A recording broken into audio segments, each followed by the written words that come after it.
नमस्कार। मैं हेना प्रसून अपने चैनल हेना प्रसून एस्ट्रोलॉजी में आप सबों का फिर से बहुत बहुत स्वागत करती हूँ। आज मैं आप सबों के सामने हाजिर हूँ एक ज्योतिष के नए प्रोग्राम को लेकर। आज हम चर्चा करेंगे सूर्य ग्रह के राशि परिवर्तन की। सूर्य को जैसा हम सभी जानते हैं ग्रहों का राजा माना जाता है। प्रशासन, सरकार, पिता, आत्मा, सामाजिक मान प्रतिष्ठा, आत्मविश्वास, सेल्फ कॉन्फिडेंस सबके कारक हैं सूर्यदेव। तो 14 मई से सूर्य अभी वर्तमान की उच्च राशि मेष राशि को छोड़कर अपनी शत्रु राशि वृषभ राशि यानी टॉरस में प्रवेश करेंगे और वहाँ पे वो 15 जून 2021 तक रहेंगे। एक महीने का समय हम सभी जानते हैं सूर्य एक राशि में लगभग एक महीने का समय गुजारते हैं। तो उनका ये भ्रमण, ये राशि परिवर्तन कैसा रहेगा, हम सभी 12 राशि वाले लोगों के बारे में हम जानते हैं एक एक करके। और इसके साथ ही मैं आपसे एक बार पुनः निवेदन करूंगी कि आप मेरे चैनल को सब्सक्राइब करें। आप मेरे वीडियो को अगर अच्छी लगे तो लाइक करें और लिंक को अपने फैमिली और फ्रेंड्स में शेयर करें। इसके लिए मैं आपकी हमेशा आभारी रहूँगी। अब बिना किसी विलंब के हम चलते हैं अपने टॉपिक पे और बात करेंगे सूर्य ग्रह के राशि परिवर्तन के बारे में। एक बात और कहना चाहूँगी, मई का महीना हम सभी 12 राशि वाले लोगों के लिए बहुत ही महत्वपूर्ण महीना है। इसे मैं बहुत सकारात्मक तौर पे तो नहीं कह सकती हूँ क्योंकि ग्रहों की स्थिति ऐसी है। सूर्य भी अपने शत्रु राशि में आ रहे हैं जहाँ पर उनके परम शत्रु राहु पहले से वृषभ राशि में मौजूद हैं। बुध भी वहाँ पे रहेंगे। बुध और शुक्र की तो अच्छी बनती है, लेकिन दैत्य गुरु और वृषभ राशि के लग्नेश भी शुक्र भी वहाँ पे पहले से मौजूद रहेंगे क्योंकि वो 5 तारीख को राशि परिवर्तन कर चुके रहेंगे। तो इन सब स्थिति में और ऊपर से 26 मई को चंद्र ग्रहण भी होगा। चंद्रमा केतु के प्रभाव में आ जाएंगे। तो कुल मिलाकर स्थिति बहुत उत्साहवर्धक तो नहीं है, फिर भी कुछ लग्न और कुछ राशियों के लिए ये इस समय हमेशा की तरह बहुत अनुकूल रहेगा। इस राशिफल को आप अपनी चंद्र राशि या लग्न राशि से देखें और बेहतर समझ के लिए आप इसे सूर्य राशि से भी देखें। मतलब आपकी जो ये तीनों राशियां होंगी आपकी जन्म कुंडली में, हो सकता है लग्न राशि और चंद्र राशि एक ही हो, तो आप कम से कम अपने लग्न और चंद्र राशि से तो ज़रूर देखें और सूर्य राशि से भी देखेंगे तो आपको बहुत अच्छी जानकारी मिलेगी और आप अपने जीवन में इसे ज़्यादा सार्थक पाएंगे इस फलादेश को। कार्यक्रम के अंत में मैं आपको बताऊंगी कि सूर्य भगवान को प्रसन्न करने के लिए और उनके जो बुरे प्रभाव हैं उनको नष्ट करने के लिए क्या किया जाए। बहुत ही छोटी सी मैं बहुत ही प्रैक्टिकल रेमेडीज़ बताती हूँ। कोई बहुत लंबी चौड़ी और वैसा कुछ बताती नहीं हूँ कि आप यहाँ पे सिक्के गाड़ दीजिए और आप घर में लौटेंगे तो आपको अरबों की संपत्ति मिलेगी। लेकिन हाँ, मैं जो बताऊँगी वो इतनी इफ़ेक्टिव रेमेडीज़ रहेगी कि आप उसको पूरे विश्वास के साथ कीजिए और आपको सफलता मिलेगी। ये भी बात ध्यान रखने वाली है कि जब 14 मई को सूर्य वृषभ राशि में प्रवेश करेंगे तो वहाँ पहले से ही 3 ग्रहों का जमावड़ा होगा और सूर्य जब प्रवेश करेंगे तो चतुर ग्रही योग बनेगा। अब वो कितना अच्छा है कितना बुरा ये पता चलेगा जब हम इस छोटी सी जानकारी पे ध्यान दें।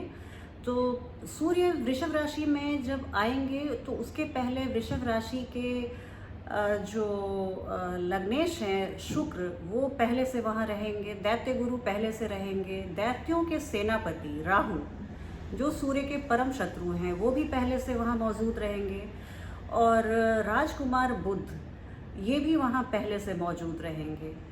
तो कुल मिला जुला के सूर्य के आने के बाद 3-4 योग बनेंगे। उसमें जो एक है वो बुध के साथ बुध आदित्य योग बनेगा जो कि एक बहुत ही शुभ योग है। शुक्र और बुध का लक्ष्मी नारायण योग बनेगा, वो भी बहुत ही शुभ योग है। राहु और सूर्य के साथ पितृ दोष बनेगा।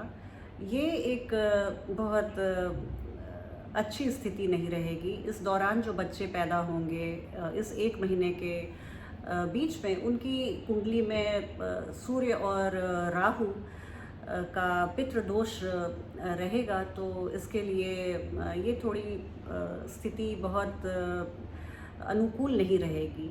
तो इन सब योग में फिर कुछ ज्योतिषियों का मानना है कि अगर दो अच्छे योग बन रहे हैं और गोचर कुंडली में दो बुरे योग बन रहे हैं, तो प्राथमिकता बुरे योग को ही देनी चाहिए, क्योंकि उसका प्रभाव हमारे अच्छे योग को धूमिल कर सकता है, निरस्त कर सकता है। इसलिए 1 महीने का समय लगभग हमारे सभी राशि वाले लोगों के लिए थोड़ा सा डिफ़िकल्ट रहेगा। ऐसे भी हमारा समाज और देश अभी वैश्विक बीमारी के कहर से जूझ रहा है, तो इसमें हम देखेंगे कि कमोबेश एक ही स्थिति है हम सभी राशि वाले लोगों के लिए। तो इसलिए ये 1 महीने का समय जब गुजर जाएगा तो एक बेहतर स्थिति सामने आएगी। तो इसी आप कॉन्टेक्स्ट में इस फलादेश को देखें और समझें। अब हम बात करेंगे तुला राशि और तुला लग्न वाले लोगों के लिए, लिबरल्स के लिए कैसा समय रहेगा, सूर्य का ये गोचर आपके लिए कैसा रहेगा, इस पर एक परिचर्चा छोटी सी। ये जो समय है 14 मई से 15 जून तक का, ये समय आपके लिए भी थोड़ी सलाह दी जाती है कि आप अपने स्वास्थ्य का पूरा ध्यान रखें। आपकी एक वो बको दृष्टि होनी चाहिए अपने स्वास्थ्य की ओर। सूर्य का ये गोचर आपके अष्टम भाव में हो रहा है, जहाँ वृषभ राशि है, और वहाँ पहले से सूर्य, जैसा मैंने पहले बताया, वो शत्रु राशि में प्रवेश कर रहे हैं। तो सूर्य बहुत कंफर्टेबल नहीं रहेंगे, और वो भी अष्टम भाव है, त्रिक भाव है। ये थोड़ा सा संभालने वाली स्थिति है आपके लिए। इसमें जो एक दो मैं सलाह देना चाहूँगी आपके भलाई के लिए, वो ये है कि आप थोड़ी सी ड्राइविंग अगर अवॉइड कर सकें, जैसे अभी लॉकडाउन की स्थिति बनी हुई है, अनावश्यक बाहर मत जाएं। ड्राइविंग या तो आप खुद से सेल्फ ड्राइव करते हैं, तो आपके पास शॉफर हो तो आप उनके थ्रू जाएं। सेल्फ ड्राइव अगर आप थोड़े से इस महीने आप अपने को कंट्रोल कर पाएँ तो आपके लिए बहुत ही अच्छा रहेगा। दूसरी बात ये है कि आपके जैसे यहाँ अष्टम भाव में सूर्य आए हैं, तो आपके कुछ भी ऐसे छुपे हुए रोग या कुछ ऐसे रोग जो आप डिस्कस नहीं कर सकते हो लोगों के साथ, आप बता नहीं सकते हैं कि आपकी क्या तकलीफ़ है, जो गुप्त रोग जैसी स्थिति, या आपके कुछ गुप्त संबंध हैं किसी के साथ, तो उसमें ये स्थिति थोड़ी सी संभालने वाली होगी, क्योंकि ये उजागर हो सकता है, ये समाज और परिवार के सामने आ सकता है। तो इस स्थिति पर आप थोड़ी सी नज़र बनाए रखें। अपने जो भी आपको स्टेप्स लेने हों, जो भी सावधानी बरतनी हो, वो आप बरतिए, तो आपके लिए ये भी समय अच्छा है, निकल जाएगा। आय में आपकी कमी आ सकती है। ये जैसे आपने बहुत बार होता है कि लोगों को एक से अधिक आय के नए स्रोत मिल जाते हैं, लेकिन आपके साथ ऐसी स्थिति है कि जो आपकी पहले से चली आ रही है स्रोत आय की, उसको ही आप अच्छे से मेंटेन रखिए। यही अभी इस समय बहुत है। आप किसी नए आय के स्रोत के पीछे मत ट्राई कीजिए, सफलता नहीं मिल सकती है। छोटे भाई बहनों से संबंध थोड़ा सा बाधित हो सकता है। एक दूसरे के संबंध में हल्की सी कड़वाहट आ सकती है, तो इस स्थिति से भी आप अपने को थोड़ा सा बचा के रखिए। सेविंग्स को प्रभावित ना होने दें। यहाँ से आपके द्वितीय भाव जो कुटुंब, परिवार और इनकम का है, सेविंग्स का है, संचय का है, वो बाधित हो सकता है। वहाँ सूर्य की दृष्टि पड़ रही है, तो आप बहुत ही फूंक कर कदम रखिए। और ये 1 महीने के समय में मुझे लगता है, चूँकि आप तुला राशि वाले हैं, तो बैलेंस, जैसे वो तराजू है ना आपका सिंबल, तो उसमें यही बताता है कि आप दोनों पलड़ों पर एकदम आप बैलेंस बना के रखते हैं, एक साइड आप लॉप साइडेड नहीं होते। तो ये आपसे उम्मीद की जाती है कि आप ये जो समय है उसमें आप बहुत बेहतरीन प्रदर्शन करेंगे और अपने संयम और सेंस ऑफ बैलेंस का परिचय देंगे। कार्यक्रम को समाप्त करने के पहले मैं आपको बताना चाहूँगी कि सूर्य देव को हम प्रसन्न कैसे कर सकते हैं, या किसी भी राशि या लग्न के लिए अगर उनकी प्लेसमेंट, उनका ट्रांजिट फेवरेबल नहीं है, तो हम क्या करें कि हम उनके दुष्प्रभाव से खुद को बचा सकते हैं। तो देखिए जहाँ से मैंने सीखा है, जहाँ तक मेरी जानकारी है, मेरा अध्ययन है, इस तरह के बेसिर पैर के टोटकों को करके हम किसी ग्रह को प्रसन्न नहीं कर सकते। मैं जो बता रही हूँ आप बहुत ही ध्यान से सुनिएगा, और आप अगर इसमें से 2-4 चीज़ों को आप शामिल करते हैं अपने दैनिक दिनचर्या में, तो आपको सूर्य ग्रह आपके लिए बहुत ही फेवरेबल हो जाएंगे, बहुत अनुकूल हो जाएंगे और अपने शुभाशीर्वाद से आपको लैस कर देंगे। इसके लिए देखिए, सूर्य हमारे पिता के कारक हैं। आप अपने पिता को, अगर आपके पिता आपके पास रहते हैं, जीवित हैं, तो प्रतिदिन आप सुबह उठ के उनका चरण स्पर्श करें, पिता को मन से आदर दें, उनके लिए आप अच्छी वाणी और भाषा का प्रयोग करें। पिता तुल्य आपके परिवार में जितने भी व्यक्ति हैं, आप उनको पूरा मान सम्मान दें। अगर वो कुछ बोलते हैं, डांटते हैं, आप सुन लीजिए। आप छोटे हैं, आपके वो जन्मदाता हैं, आपको उनसे कुछ जानकारी ही मिलेगी, विजडम मिलेगा। आप उनके एक्सपीरियंस, अनुभव और उनके उम्र का आप सम्मान कीजिए, उनसे उनके पास बैठिए, 2-4 बातें कीजिए। दूसरी बात, आप रविवार को बिना नमक का अगर हो सके तो भोजन करें। आप मीठे भोजन का सेवन करें, फ्रूट्स खाएं, आप अनाज भी खाएं, लेकिन उसमें आप हो सके तो नमक का, अगर आपका स्वास्थ्य परमिट करता हो, ये आप पहले पूछ लीजिए डॉक्टर से। अगर आप ऐसा कर सकते हैं तो सूर्य इससे बहुत ही अनुकूल परिणाम देते हैं। अगर आप नॉन वेजिटेरियन हैं, आप संडे को नॉन वेज मत खाइए। अगर आप मदिरा का पान करते हैं तो संडे को आप अल्कोहल ना लें। इससे आपके सूर्य बहुत ही मजबूत होंगे और बहुत फेवरेबल रिजल्ट मिलेगा।